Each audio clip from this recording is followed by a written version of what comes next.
Brasil tem recorde de mortes por Covid-19 em um só dia. Nova remessa de vacinas contra o coronavírus chega em Santa Catarina. Governadores solicitam ações do governo federal no enfrentamento à pandemia. Marcelo Queiroga é o novo ministro da Saúde. Brasil lidera ranking mundial de solidão durante a pandemia. Prefeito de Criciúma decreta lockdown voluntário no Paço Municipal. Ex-presidente Lula faz seu primeiro pronunciamento desde que foi absolvido. Deputados estaduais aprovam um novo salário mínimo regional em Santa Catarina. E no esporte, os preparativos do Criciúma para a estreia na Copa do Brasil. As notícias de Criciúma e do sul de Santa Catarina você confere a partir de agora. No ar pela TV Primavera, Informe Região.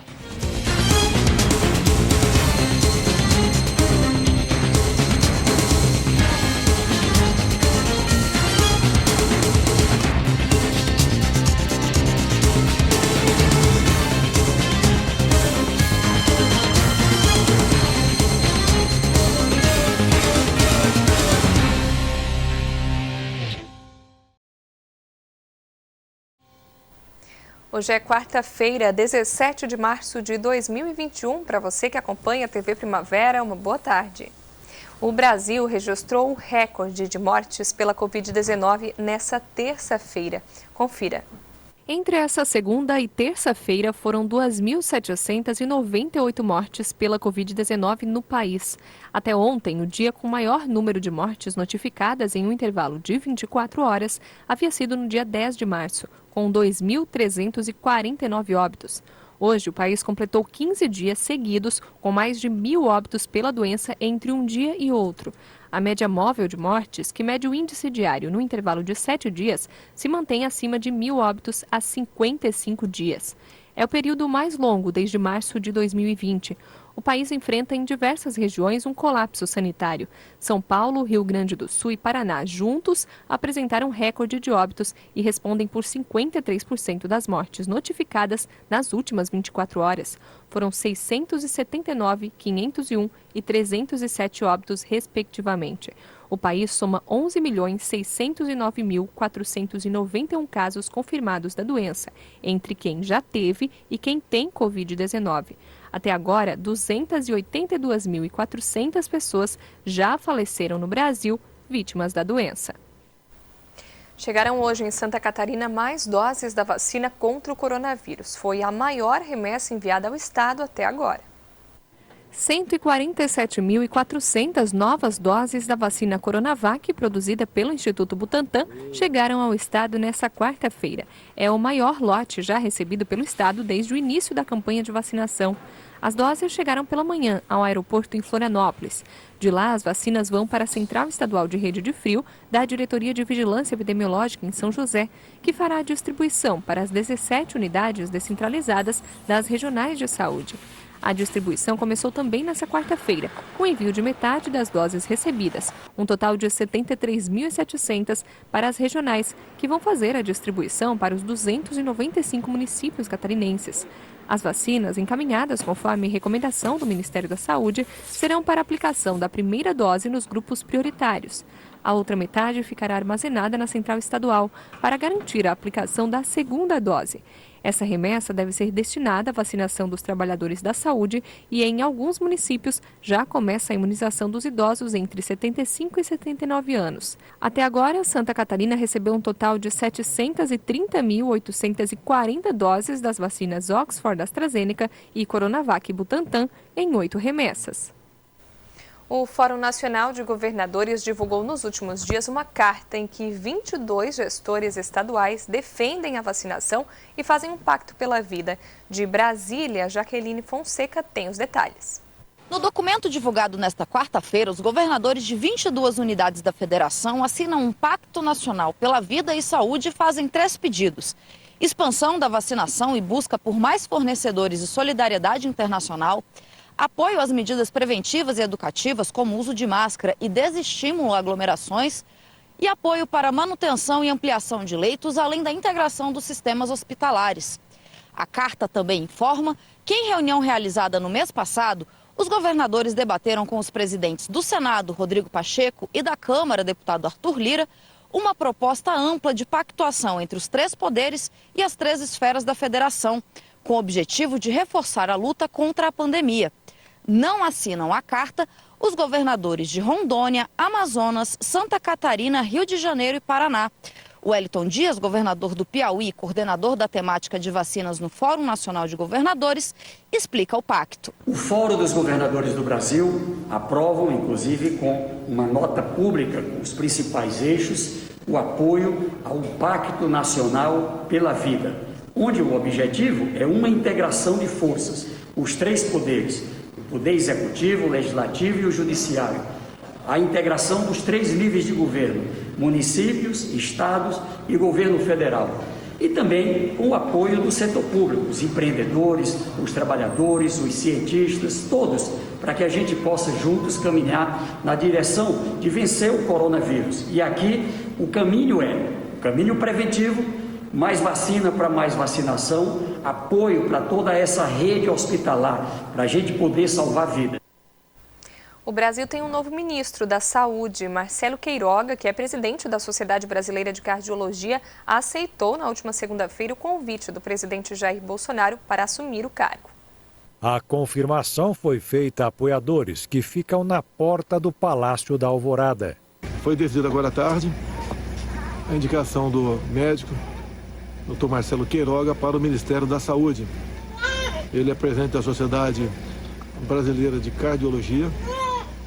A conversa foi excelente, já conheci há alguns anos, então não é uma pessoa que tomei conhecimento há poucos dias e tem tudo, no meu entender, para fazer um bom trabalho, dando prosseguimento em tudo que o Pazuello fez até hoje.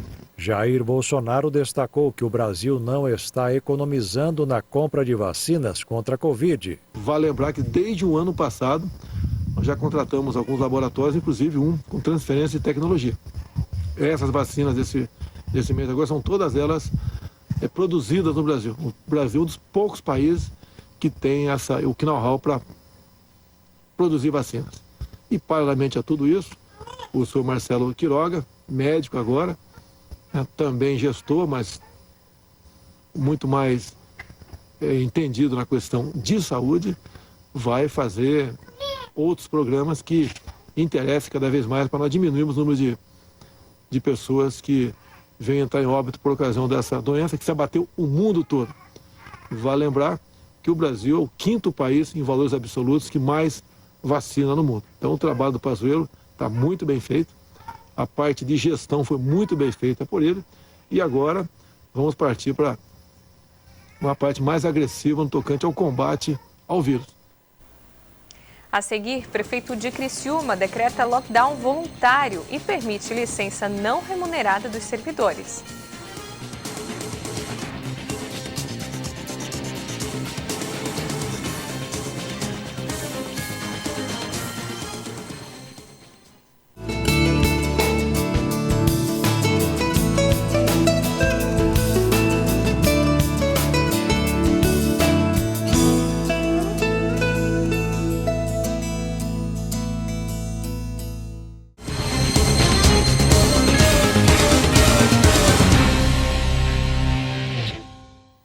Os brasileiros ficaram no topo do ranking de uma pesquisa sobre solidão durante a pandemia, realizada em 28 países.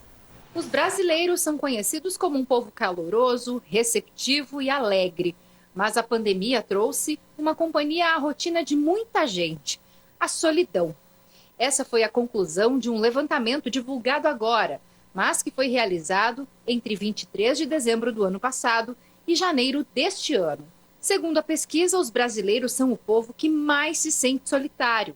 1.000 pessoas foram ouvidas no país e 50%, ou seja, metade, disse sentir solidão muitas vezes, frequentemente ou sempre. O percentual é o maior entre todas as populações ouvidas pela pesquisa, feita pelo Instituto Ipsos. O levantamento ouviu 23.000 pessoas de 28 países. E para analistas, esse sentimento tem relação com os índices de mortalidade e o contágio da doença. Tem uma série de coisas também que vão agravando, né, esse quadro, vamos dizer assim, porque a gente tem também muita desinformação, né? Tem informações muito contrárias o tempo inteiro e aí todo mundo fica muito perdido, aí fica um lugar muito sozinho, né? Fica um lugar de você não sabe em que grupo você pertence, que grupo você não pertence e aonde está o certo ou o errado, então tem essa sensação mesmo de uma certa solidão. Em segundo lugar estão os turcos, com 46%, seguido pelos indianos, 43%, e pelos sauditas, também com 43%. Na outra ponta do ranking, os holandeses são o povo que, segundo a pesquisa, menos sofre de solidão, com 15%, seguidos pelos japoneses, 16%, e poloneses, 23%. No Japão, robôs têm feito sucesso durante a pandemia. Eles têm sido o alívio da solidão no momento em que, para muitos, o mundo normal ficou tão distante. Nami Hamaura diz que se sente menos sozinha ao trabalhar em casa na companhia de seu parceiro Charlie, que faz parte de uma nova geração de robôs fofos e inteligentes desenvolvidos no Japão.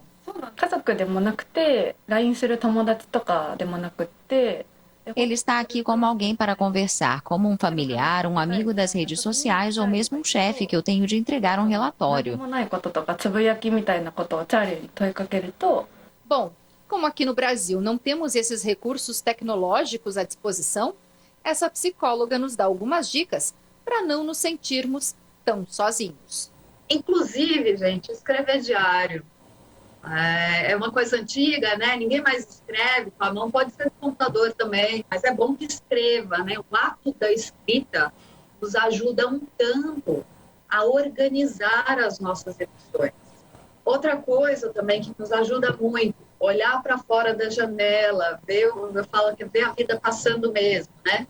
Mas poder ver a luz do sol, né? Poder estar em contato com a vida da natureza, com plantas, com passarinhos. A gente mora na cidade, mas tem um monte de passarinho que a gente não vê, tem formiguinha, tem vida.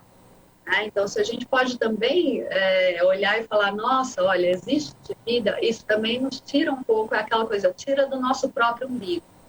Né? Se a gente pode sair do nosso próprio umbigo, a gente se sente também um pouco menos sozinho. O prefeito de Criciúma decretou nesta quarta-feira uma espécie de lockdown voluntário no Paço Municipal. A medida permite que os servidores se licenciem sem remuneração. O prefeito de Criciúma, Clésio Salvaro, do PSDB, publicou um decreto hoje que libera os servidores públicos municipais dos serviços em razão à pandemia da Covid-19, mas sem remuneração. De tanto as pessoas perguntarem para mim, eu tenho dito, tá bom, vocês vão ter lockdown, ok? Estou assinando agora aqui o decreto do lockdown no Paço Municipal. O Wagner passa aqui para mim o número do decreto, é o decreto 539, já está sendo publicado agora nesse momento. Então, lockdown na Prefeitura de Criciúma. Lembrando só um detalhe, lockdown sem remuneração, não remunerada. Não quer vir trabalhar? Não tem problema. Quer se cuidar? Ótimo. Vai ficar em casa, mas não vai receber salário. É assim mesmo. Porque é muito fácil pedir lockdown, quando a geladeira está cheia e o salário está garantido. Então, estou decretando lockdown na Prefeitura, voluntário, facultativo. Quer lockdown? Vai ter lockdown, só não vai ter salário. De acordo com a publicação, aqueles que quiserem fazer resguardo da sua saúde podem ficar em casa pelo período do estado de calamidade pública decretada pelo estado de Santa Catarina. Mas não haverá pagamento de salário no final do mês. Todos os serviços da prefeitura seguem normalmente. O vídeo publicado pelo prefeito Clésio Salvaro já viralizou em todo o país. Bom, em seu primeiro pronunciamento após a absolvição, na última semana, o ex-presidente Lula falou ter sido vítima da maior mentira jurídica em 500 anos de história do Brasil. O pronunciamento foi realizado na sede do Sindicato dos Metalúrgicos de São Bernardo do Campo, local onde Lula começou na vida política como líder sindical no final dos anos de 1970. Durante o discurso, o ex-presidente de 75 anos anunciou que vai tomar a primeira dose da vacina contra a Covid na próxima semana. Ele incentivou a campanha de vacinação e lamentou as mortes registradas no Brasil pela doença. Na última segunda-feira, o ministro Edson Fachin, do Supremo Tribunal Federal, anulou as condenações do ex-presidente Lula pela Justiça Federal do Paraná ligadas à Operação Lava Jato, por entender que a 13ª Vara Federal de Curitiba não tinha competência legal para julgar as acusações. Com a decisão do ministro do STF, o ex-presidente não terá mais restrições na Justiça Eleitoral e está elegível para disputar um cargo público. No pronunciamento, Lula não disse se pretende participar das eleições presidenciais de outubro de 2022. A seguir o esporte, amanhã tem Criciúma em campo em sua estreia na Copa do Brasil.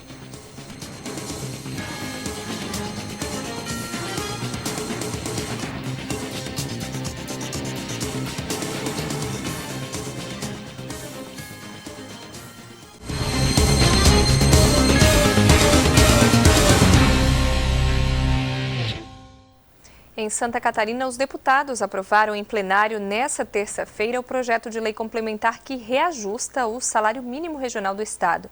Confira na reportagem. Com um voto contrário, os deputados estaduais aprovaram na tarde desta terça-feira o projeto de lei complementar do Poder Executivo que reajusta o salário mínimo regional de Santa Catarina. De acordo com o projeto, o reajuste médio para as 4 faixas salariais do mínimo estadual será de 5,45%. Esse montante foi acordado entre as federações patronais e os representantes das entidades de trabalhadores do estado em fevereiro. Com isso, os valores mínimos passarão para R$ 1.281 na primeira faixa, R$ 1.329 na segunda faixa, R$ 1.404 na terceira faixa e R$ 1.467 na quarta faixa salarial. O valor é retroativo a 1º de janeiro de 2021.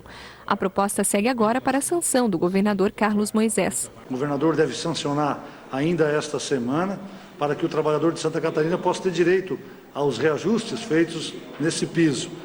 E segundo, significa também um reconhecimento dessa capacidade de entendimento entre a classe trabalhadora e empresarial do Estado, referendado pelo governador Carlos Moisés, num grande reconhecimento do talento e da competência do nosso trabalhador catarinense e também da classe empresarial. Os deputados aprovaram também em plenário a conversão em lei da medida provisória que trata do ressarcimento a hospitais das diárias de leitos de unidades de terapia intensiva, as UTIs, não habilitados pelo Ministério da Saúde, disponibilizados ao enfrentamento da emergência de saúde pública decorrente do coronavírus. O valor do ressarcimento é de R$ 1.600 ao dia por leito. É necessário reconhecer os investimentos que são feitos com recursos próprios do Estado, os quais, é importante lembrar, receberam reforço do próprio Parlamento, porque inúmeras vezes as economias que o Parlamento, esse ano novamente, Vossa Excelência, pôde robustecer o caixa do Estado com a devolução de mais de 30 milhões de reais, mas há um esforço financeiro hoje do Estado de Santa Catarina para manter leitos ativos, cuja União não oferece o credenciamento hoje. Foi aprovado ainda o projeto de lei que assegura ao consumidor o direito à remarcação e ao cancelamento de pacotes de eventos que teriam sua execução durante a pandemia da Covid-19.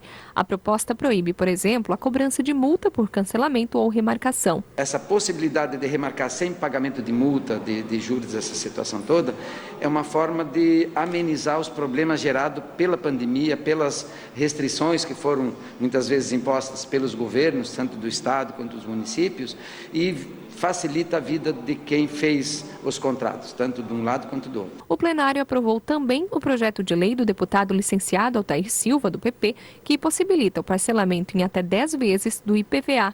A medida, adotada também no estado do Paraná, visa facilitar o pagamento para aqueles que foram prejudicados pela pandemia. Todos os projetos aprovados seguem para análise do governador. Agora a gente fala de esporte. O Criciúma entra em campo nesta quinta-feira em sua estreia na Copa do Brasil.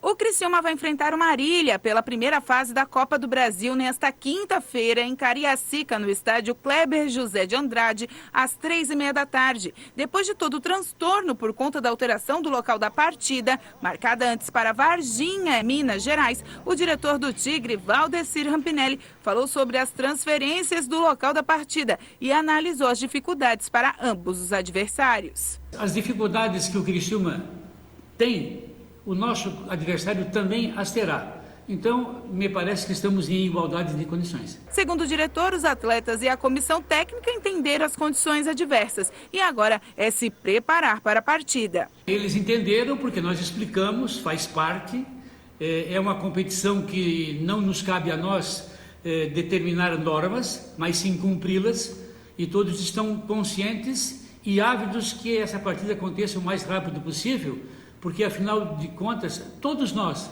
e principalmente os atletas, estão devendo alguma coisa, algo a mais. O que é? Um bom resultado, uma classificação nessa primeira fase da Copa do Brasil. A direção do Tigre também tenta adiar a próxima partida para segunda-feira, que seria o compromisso diante ao Figueirense pelo Campeonato Catarinense, marcado inicialmente para domingo. Segundo a direção, não há tempo hábil para conduzir a equipe para a partida. O Informe Região vai ficando por aqui. Siga acompanhando a nossa programação. Esteja com a gente também nas nossas redes sociais. Nosso Facebook é o facebook.com/tvprimavera e nosso Instagram, @tvprimavera. Uma boa tarde para você.